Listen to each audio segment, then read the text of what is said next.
ইংলিশের জন্য আসলে পার্টিকুলার কোনো বই নাই, তবে আমি ব্যক্তিগতভাবে রেটিনা ডাইজেস্টটাই ফলো করছিলাম। ডাইজেস্টে অনেক বোর্ড লাইন থাকে, প্লাস ডাইজেস্টের যে প্রিভিয়াস ইয়ারের কোয়েশ্চেনগুলো দেওয়া থাকে, তো ওগুলো দেখলে আসলে কোয়েশ্চেন প্যাটার্নটা বোঝা যায়, যেটা আসলে সব টপিক থেকে কিন্তু কোয়েশ্চেন হয় না। ম্যাক্সিমাম বছর দু একটা টপিকই বেশি, এখন এমনও টপিক থাকে যেখান থেকে আসলে 2টা কোয়েশ্চেনে চলে আসে। তো কোয়েশ্চেন অ্যানালাইসিসটা জরুরি, আর কোয়েশ্চেন অ্যানালাইসিস করার পরে ডাইজেস্টের ওই টপিকগুলো একটু ভালো মতো পড়া উচিত। ইংলিশের জন্য আমার পরামর্শ হচ্ছে আসলে এইচএসসি সময় তো আমরা ইংলিশটা পড়ে আসি, ওই রুলগুলো তো আমাদের বেস লাইন হিসেবে থাকবেই। সেই সাথে আমাদের রেটিনা থেকে একটা ডাইজেস্ট দেওয়া হয়েছিল, আমার মনে হয়েছিল যে এবার আমাদের ডাইজেস্টটা অনেক রিচ ছিল।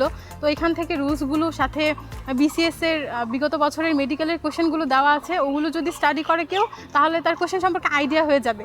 আর এছাড়াও প্র্যাকটিস করতে পারে বেশি বেশি, আর রুলসগুলো তো একটু দেখতেই হবে, তারপর বেশি বেশি প্র্যাকটিস করলে আমার মনে হয় সমস্যাটা ঠিক হয়ে যাবে। অ্যাডমিশন টেস্টে বেসিক রুলস থেকে বেশি প্রশ্ন আসে, আর তাই প্র্যাকটিসটা আসলে আমার মতে বেশি জরুরি।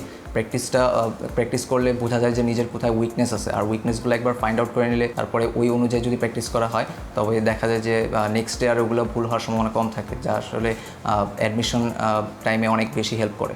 আর যদি কেউ বলে যে কোনটাকে বেশি গুরুত্ব দিব, রুলস নাকি প্র্যাকটিসটাকে, আমার মনে হয় যে আসলে দুইটাকে সমান তালে নিয়েই এগোতে হবে। কারণ রুলস যদি না জানা থাকে তাহলে প্র্যাকটিসের সময় আমার অনেক বেশি কঠিন লাগবে, আর রুলস জেনে যদি প্র্যাকটিস না করি তাহলে দেখা যাবে যে আমি ভুলে যাচ্ছি। তো রুলস পড়ে যদি আমি প্র্যাকটিস করতে যাই তাহলে আমার মধ্যে ওটা ক্লিয়ার হবে। এরপরে হয়তো কোয়েশ্চেন আমাকে দেখলে আমি হঠাৎ করে একটু কনফিউজড হয়ে যাব না, রুলগুলো মনে করতে কষ্ট হবে না, কারণ প্র্যাকটিস করার থাকলে ওটা সুবিধা হবে। আমাদের ইন্টারের সিলেবাসে ভোকাবুলারিটা আসলে তেমনভাবে নাই। সিনোনিম ইন্টোনিমের জন্য আমাদের যদিও একটু পড়তে হয়, তখন একটু খেয়াল করে পড়লে ভালো করবা। আর যদি তখন কেউ খেয়াল করে না পড়ে থাকো, বেশিরভাগই পড়ে না, আমি নিজেও এতটা পড়ি নাই, কাজেই ভোকাবুলারি পরে মনে রাখার নিয়ম হচ্ছে যে তোমার যদি মনে না থাকে তাহলে হচ্ছে তুমি বারবার দেখে হচ্ছে মনে রাখার চেষ্টা করো। আর এই ক্ষেত্রে হচ্ছে আগের ইয়ারের কোশ্চেন সলভ, বিসিএস এর কোশ্চেন সলভ, ঢাকা ভার্সিটির কোশ্চেন সলভ, এগুলো অনেক হেল্প করে। কারণ অনেক সময় দেখা যায় এখান থেকে ডাইরেক্ট কমন পড়তেছে, কাজেই হচ্ছে আগে ওইগুলো শেষ করে এরপরে যেগুলো মনে থাকে না কিন্তু হচ্ছে ইম্পর্টেন্ট ভোকাবুলারি, ওগুলো হচ্ছে লিখে প্র্যাকটিস করো একটু সময় করে। ইংলিশের ক্ষেত্রে সবার কি হয় জানি না, তবে আমার যে প্রবলেমটা হতো, আমার ভোকাবুলারি সিনোনিম অ্যান্টোনিমে অনেক প্রবলেম করতো। কিন্তু যখন আমি শুরু করলাম তখন আমার মনে হলো যে ওয়ার্ডের মিনিংটা যখন মুখস্থ করব তখন আমার 2 দিন পর আমি একটু ভুলে যাবই, কিন্তু যখন আমি ওই ওয়ার্ডটা দিয়ে সেন্টেন্স বানিয়ে আমার মাথায় ক্যাচ করার চেষ্টা করব সেটা আমার মনে থাকবে।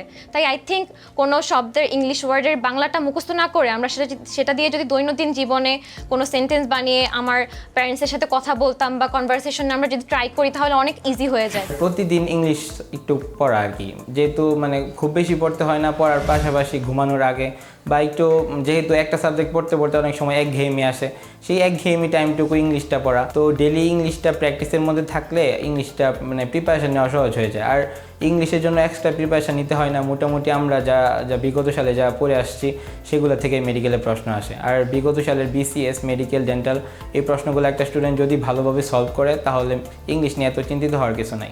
ইংলিশের জন্য যেটা আমার মনে হয়, আমি যেটা সবার শুরুতে করেছিলাম, এটা হচ্ছে আগের ইয়ারের বিসিএস কোশ্চেনগুলো, মেডিকেলের কোশ্চেনগুলো, ঢাকা ভার্সিটির কোশ্চেনগুলো, এগুলো ডাইজেস্টেও দেওয়া থাকে, এগুলো হচ্ছে সবগুলো আগে গুছিয়ে শেষ করছি।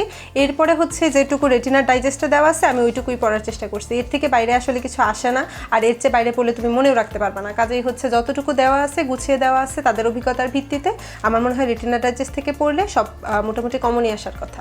মেডিকেল অ্যাডমিশন টেস্টে ইংলিশে একটা ভালো মার্ক সিকিউর করা খুবই ইম্পর্টেন্ট। যদি শুরু থেকে বেসিকটা ভালো থাকে তাহলে এক্ষেত্রে খুব একটা টেনশনের দরকার নেই। আবার কোর্সের শুরু থেকে যে রেটিনা ডাইজেস্ট থাকে সেটা ফলো করলে এবং শেষের দিকে প্র্যাকটিস বুকগুলো ভালো মতো পড়ে নিলে দেখা যায় 60 থেকে 70% কোয়েশ্চেন ইজিলি কমন পাওয়া যায়।